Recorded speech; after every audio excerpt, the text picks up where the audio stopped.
August 12, 1945, 11:47 p.m., Imperial Japanese Army Headquarters, Rabaul, New Britain.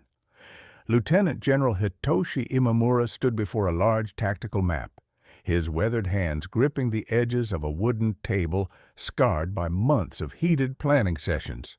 The humid tropical air hung thick with cigarette smoke, and the metallic taste of fear that had permeated the underground bunker for weeks. Outside, the distant rumble of Allied B-25 Mitchell bombers conducting their nightly harassment runs echoed through the reinforced concrete walls like thunder that refused to end. At 58 years old, Imamura had commanded the 8th Area Army for 3 grueling years, watching his forces dwindle from 110 Aerosonster men to fewer than 38, all but those zeroed effective troops scattered across a dozen isolated island garrisons. The red pins on his map told a story of systematic retreat, each one representing thousands of soldiers cut off from supply lines, living on tree bark and rainwater, dying not from enemy bullets, but from diseases that had been conquered decades ago. What he was about to hear from Staff Sergeant Kenji Nakamura would force him to confront a truth that challenged everything he believed about duty, honor, and the very nature of warfare itself. Nakamura had just returned from a reconnaissance mission to Bougainville, where he had witnessed the systematic destruction of Japanese positions by coordinated Allied air and naval bombardment. The 25-year-old sergeant from Hokkaido had joined the Army in 1941 with dreams of serving the Emperor and bringing glory to Japan. 3.5 years later, he stood in that bunker with hollow cheeks, uniform hanging loose on his emaciated frame, and eyes that had seen too much death to maintain the illusions of his youth. His report was supposed to detail enemy positions and troop movements, but what came out of his mouth instead was a simple, devastating truth that cut through years of propaganda and wishful thinking like a katana through rice paper. The humidity in the bunker seemed to intensify as other staff officers stopped their conversations, sensing something momentous was about to unfold.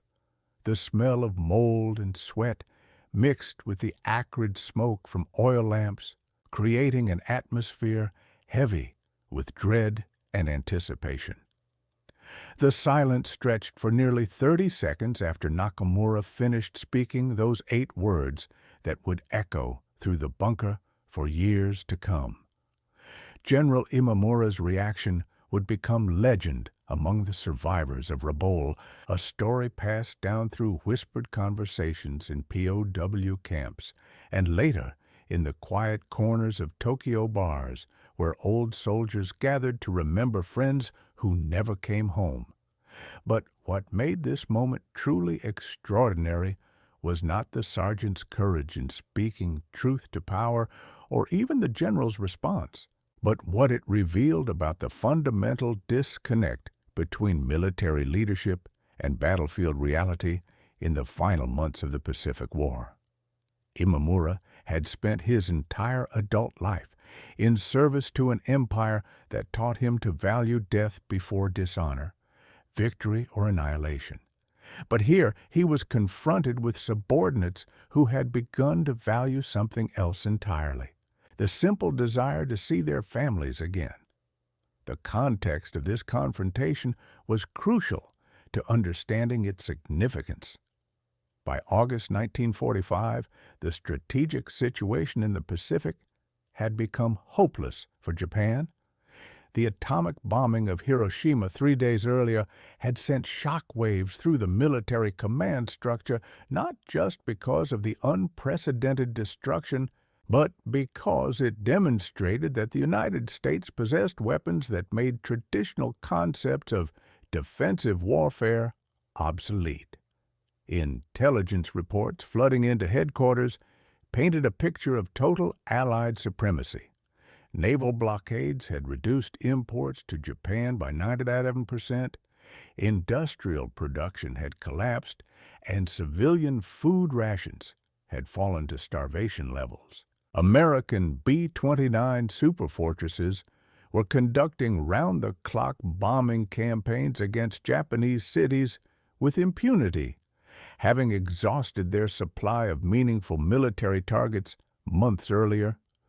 The Soviet declaration of war against Japan on August 8th had eliminated the last hope for a negotiated peace as Stalin's forces swept through Manchuria, destroying the vaunted Kwantung Army in a matter of days. At Rabaul specifically, the situation had become a microcosm of Japan's larger predicament. Originally intended as an unsinkable aircraft carrier for operations against Australia, the base had been isolated and neutralized by Allied bypass tactics since early 1944. Instead of being used as launching points for offensive operations, Imamura's forces had become essentially prisoners on their own islands, watching American convoys pass safely beyond the reach of their remaining aircraft and artillery. Supply submarines had stopped coming months ago, leaving the garrison to survive on whatever they could grow, hunt, or forage from the jungle.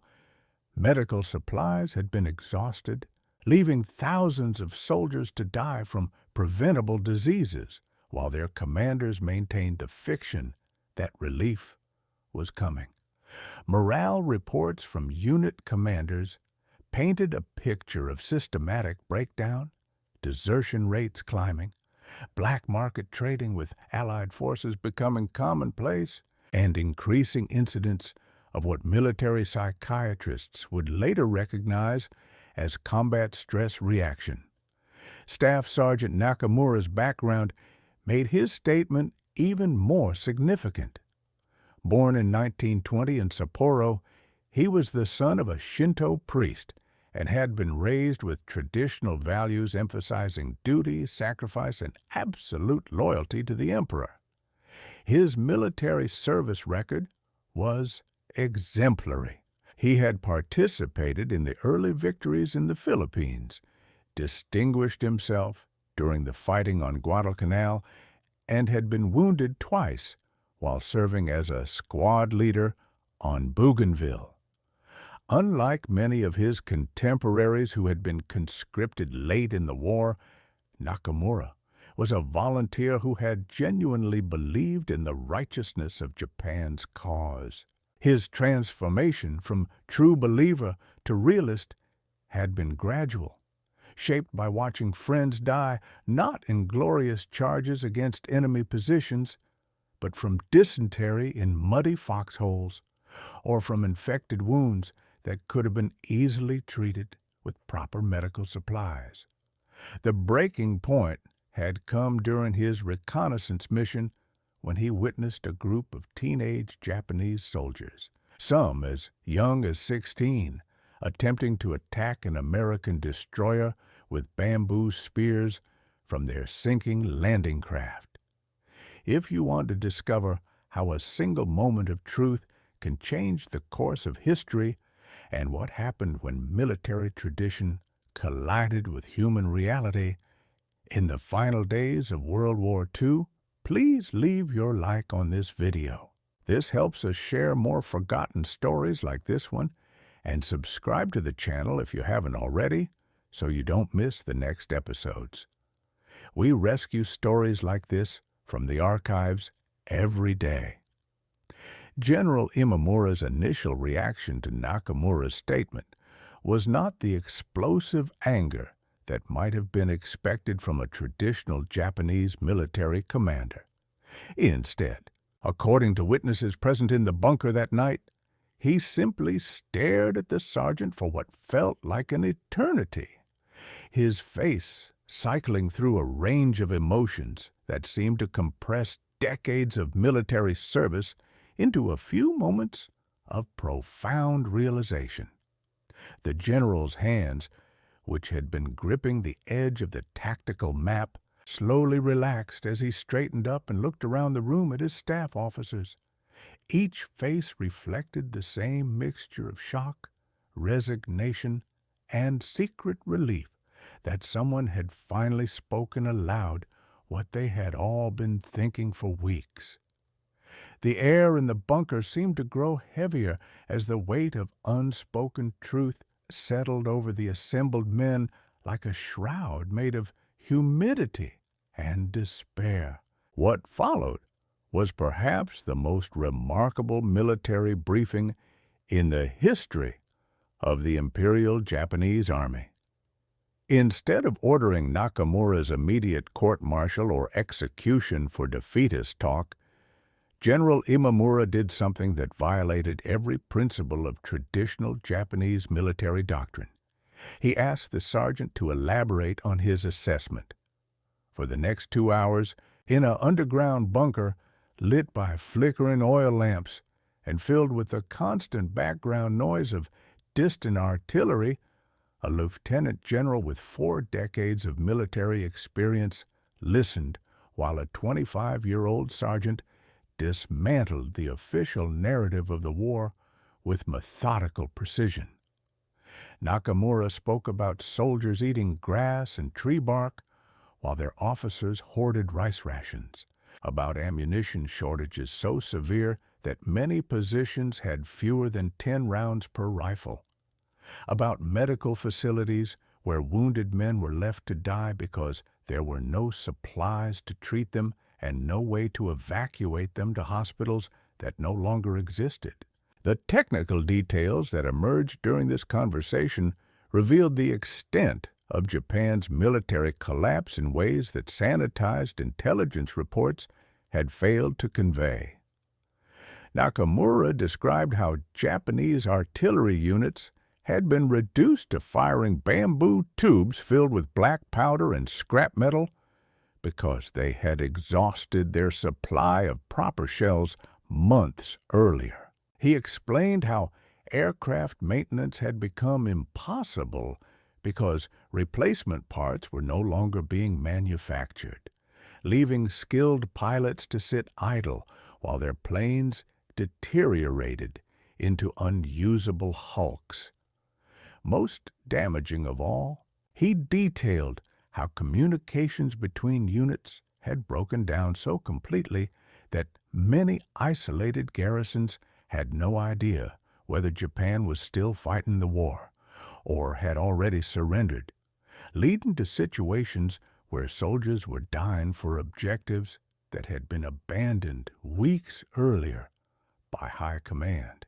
The smell of kerosene from the oil lamps mixed with the perpetual dampness of the tropical climate created an atmosphere that seemed to embody the decay and corruption that had infected the Japanese war effort. How many of you have had a grandfather, father, or uncle who served and never talked about what they experienced? These stories are disappearing. Leave a comment right now saying, just, my family served. When you comment, you're not just honoring your family, you're preserving memory for future generations. Let's create a living memorial here in the comments. The transformation that occurred in General Imamura during those 2 hours was witnessed by every officer present and would be documented in multiple post-war memoirs and interviews. Lieutenant Colonel Masaki Yamamoto, Imamura's chief of staff, later described it as watching a man shed 40 years of military conditioning in real time, like watching a suit of armor fall away piece by piece until only the human being underneath remained visible. The general began asking questions that would have been unthinkable earlier in the war. What did his soldiers really think about their chances of survival? How many were actually still capable of fighting versus simply going through the motions of military discipline? What would happen to their families in Japan if they continued fighting a war that could no longer be won? These questions revealed a fundamental shift from thinking like a military commander focused on tactical objectives to thinking like a human being responsible for the lives of men who had trusted him with their futures. The climax of the evening came when General Imamura made a decision that would haunt him for the rest of his life, while simultaneously earning him the secret gratitude of thousands of soldiers under his command. Rather than maintaining the official fiction that reinforcements were coming and that Japan could still achieve victory through superior spirit and determination, he chose to acknowledge reality and begin planning for an outcome that military doctrine said was impossible to consider: surrender. This decision was not made lightly or quickly. Imamura spent nearly an hour pacing the confined space of the bunker, pausing occasionally to study the tactical map that had become a monument to failures and missed opportunities.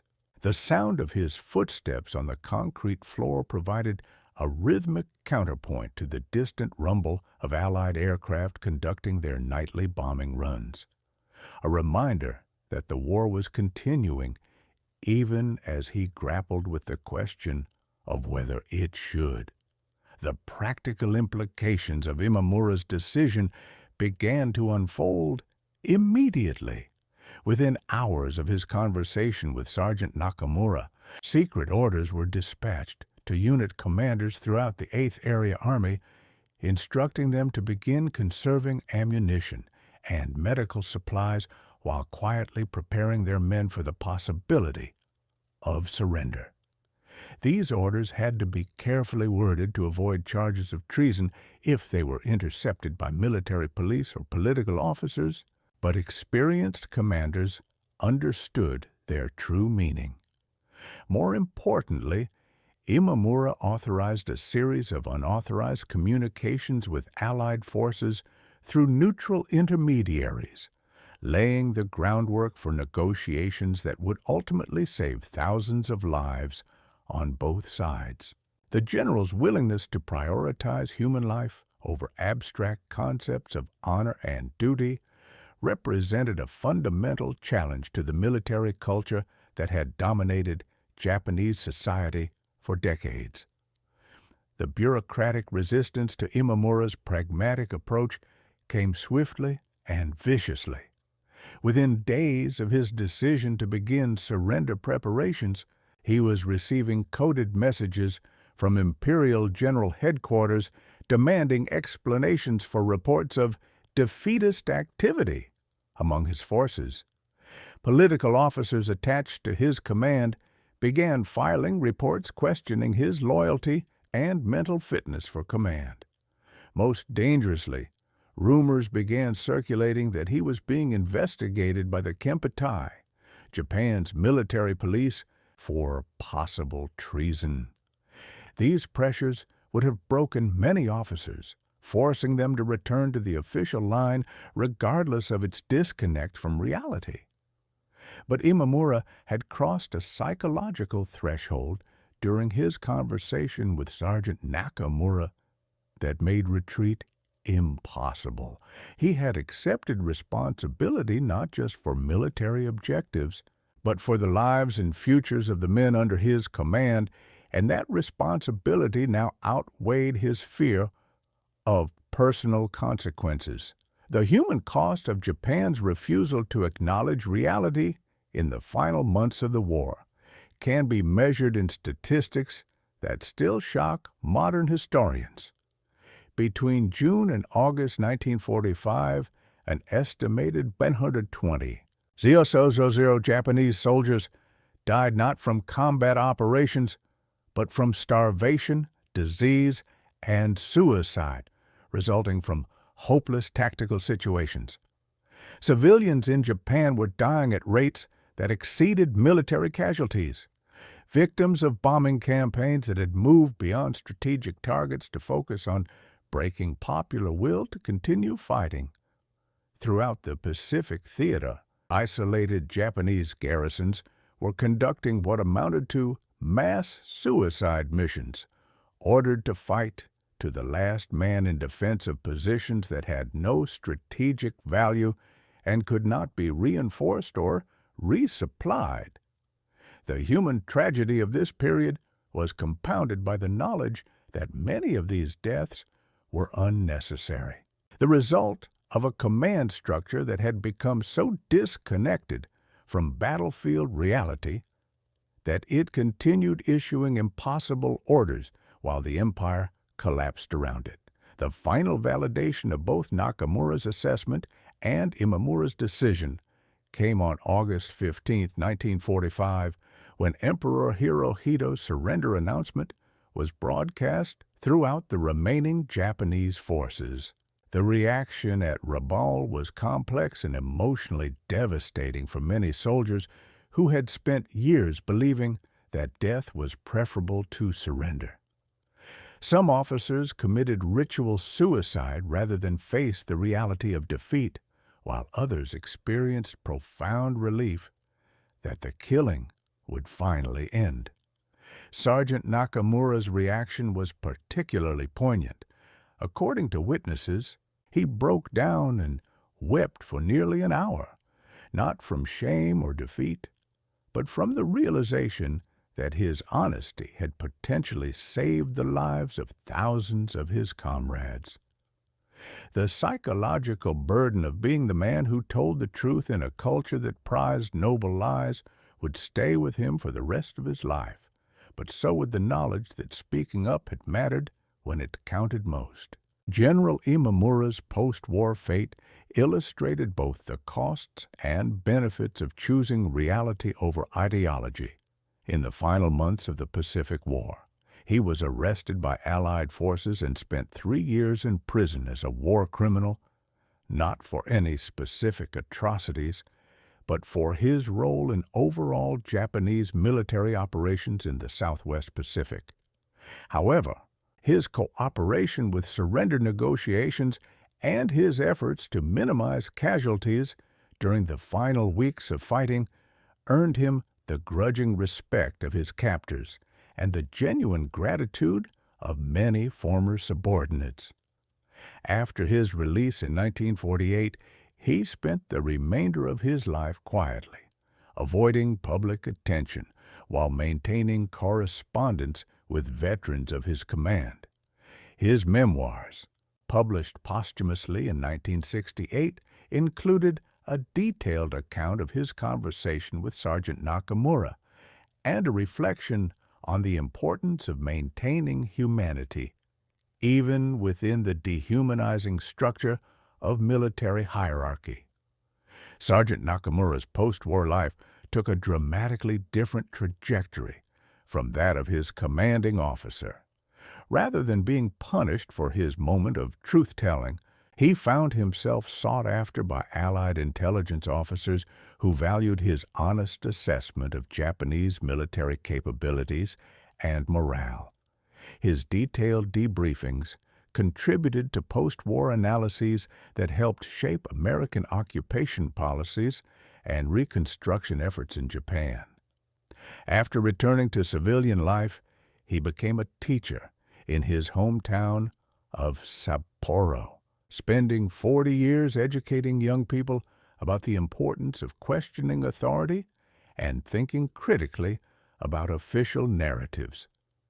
His students remembered him as a gentleman who never spoke about his war experiences unless directly asked, but who emphasized repeatedly that telling the truth, even when it was difficult or dangerous, was a moral obligation that superseded loyalty to any institution or ideology.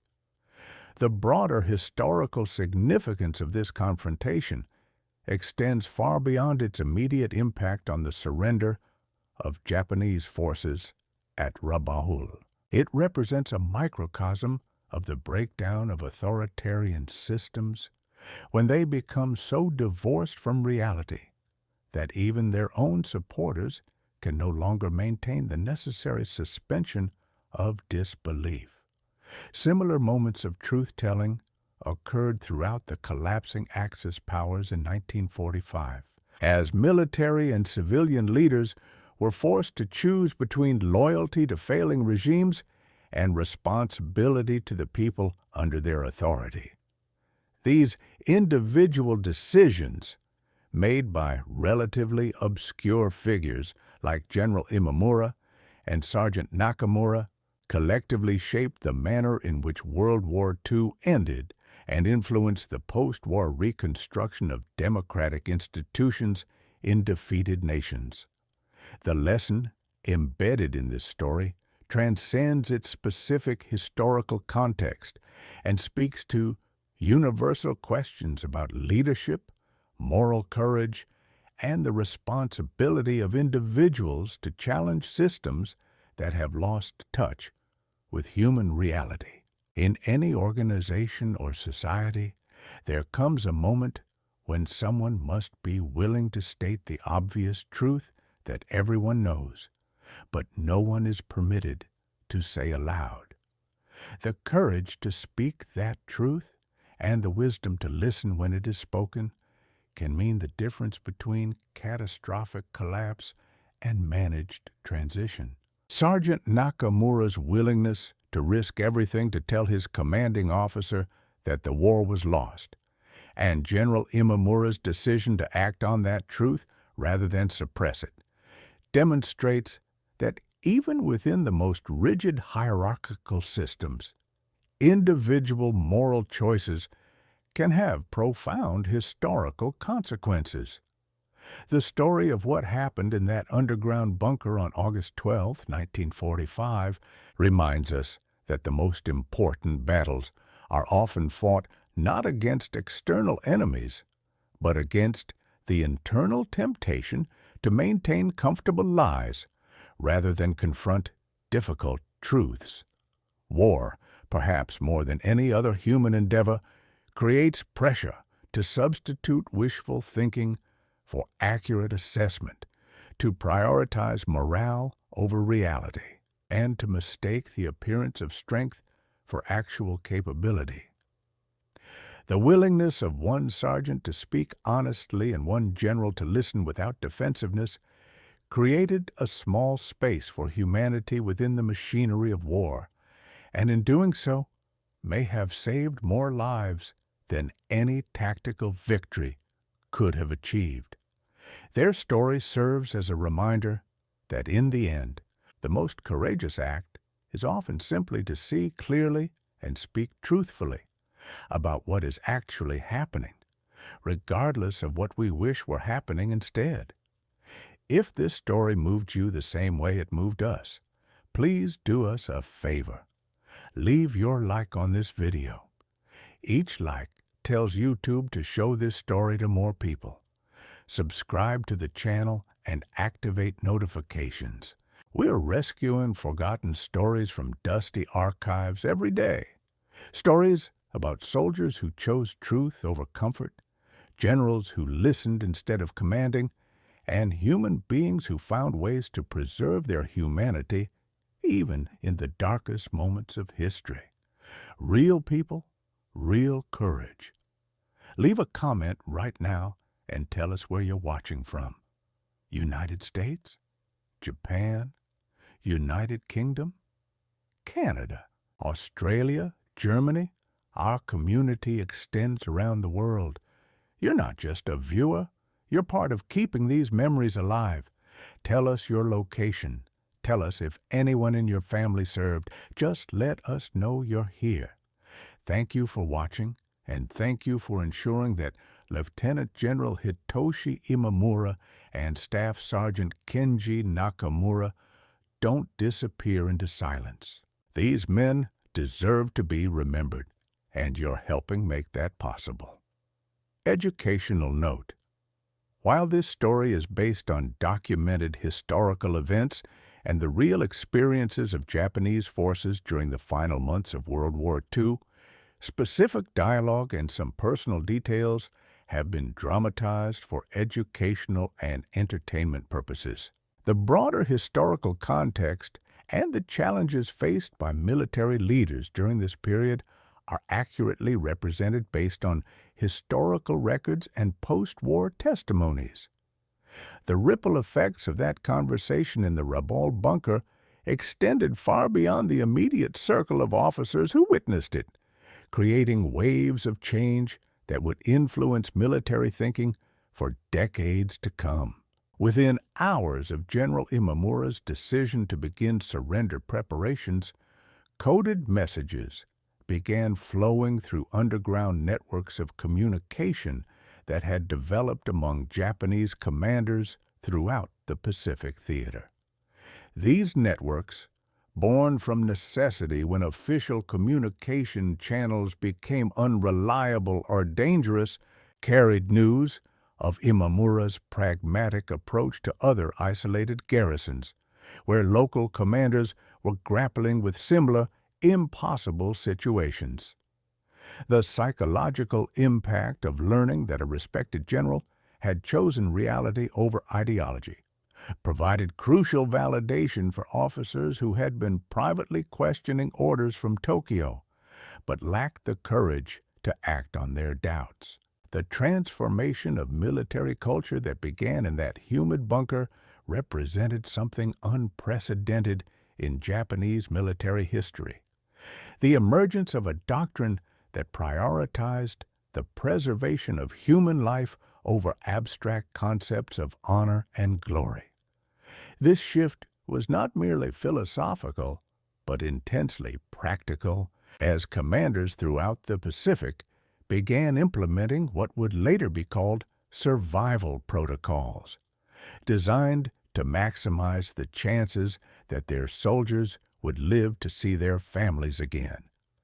These protocols included unauthorized agreements with Allied forces to exchange medical supplies for intelligence, the establishment of informal truces in areas where combat served no strategic purpose, and most remarkably, the systematic documentation of war crimes and atrocities to ensure that those responsible could be held accountable in post-war proceedings, rather than allowing them to die heroically in battle and escape justice.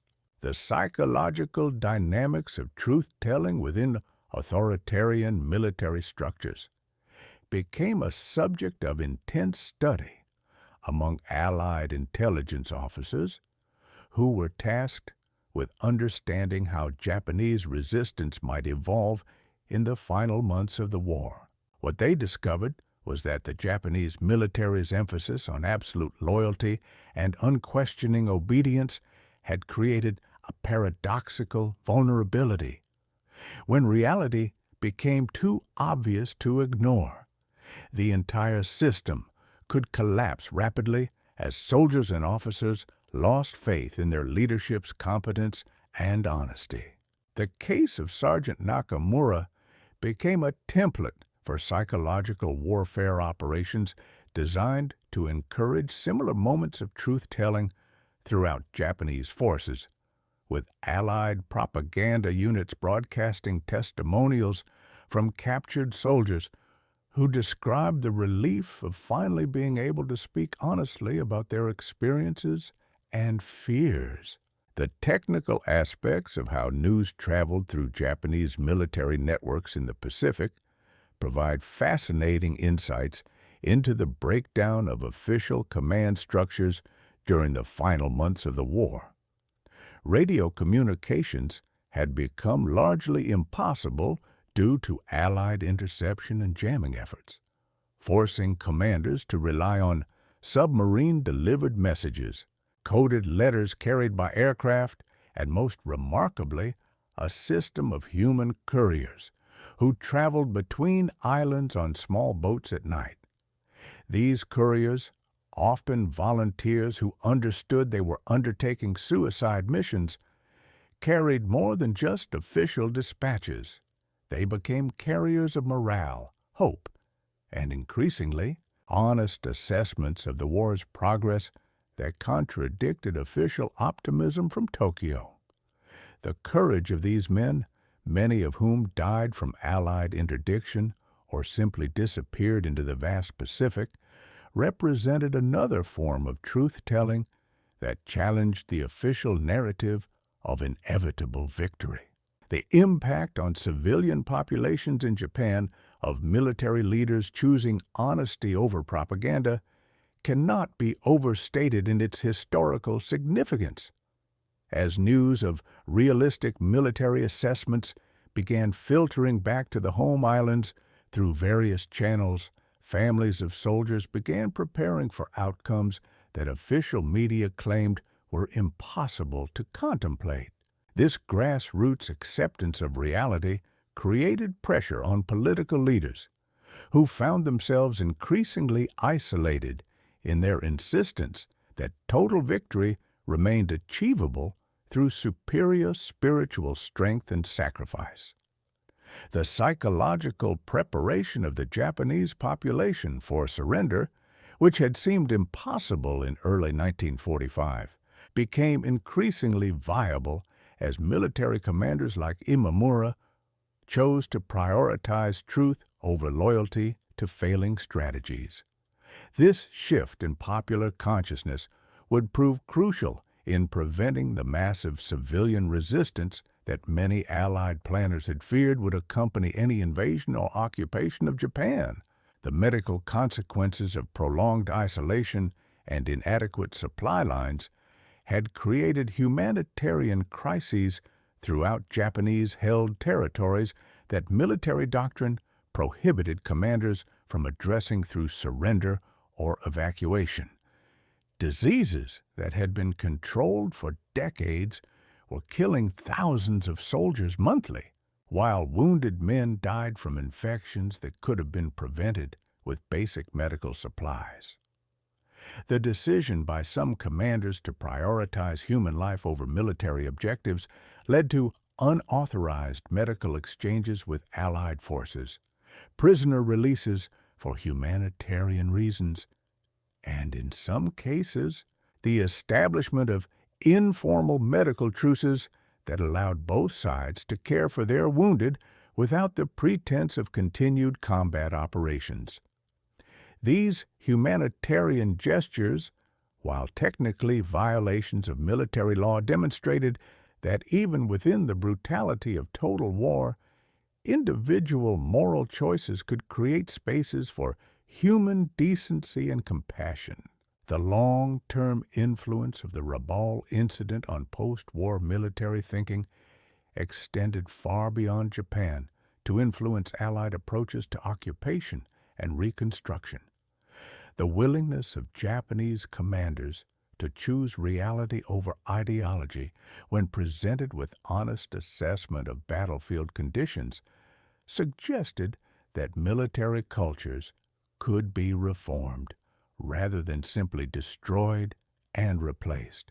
This insight influenced American occupation policies that sought to preserve useful elements of Japanese military professionalism while eliminating the ideological components that had led to aggressive war. The success of this approach in creating stable democratic institutions in post-war Japan validated the wisdom of commanders like Imamura, who chose pragmatism over martyrdom in the final weeks of fighting. The personal cost of truth-telling within rigid hierarchical systems became a subject of ongoing study among military psychologists who sought to understand how organizations could encourage honest communication without destroying necessary discipline and authority structures. The case studies of men like Sergeant Nakamura revealed that the most valuable intelligence often came from junior personnel who had direct contact with battlefield realities, but lacked formal authority to influence decision-making processes. This led to the development of new communication protocols within Allied military organizations that created protected channels for upward communication of unwelcome but necessary information, ensuring that future military leaders would have access to accurate assessments, even when those assessments challenged official optimism or strategic assumptions. The philosophical implications of choosing survival over honor challenged fundamental assumptions about military virtue that had dominated warrior cultures for centuries. The notion that death in battle was preferable to surrender had been central to samurai ideology and its modern military derivatives. But the realities of 20th century warfare had made such concepts not just impractical, but actively counterproductive to achieving meaningful military objectives. The emergence of a new military ethic that prioritized the preservation of trained personnel and institutional knowledge over abstract concepts of glorious death represented a profound shift in thinking that would influence military doctrine throughout the Cold War period and beyond. This evolution of military thinking from romantic notions of heroic sacrifice to pragmatic focus on achieving sustainable strategic objectives reflected broader changes in how societies understood the relationship between individual duty and collective survival in an age of total warfare.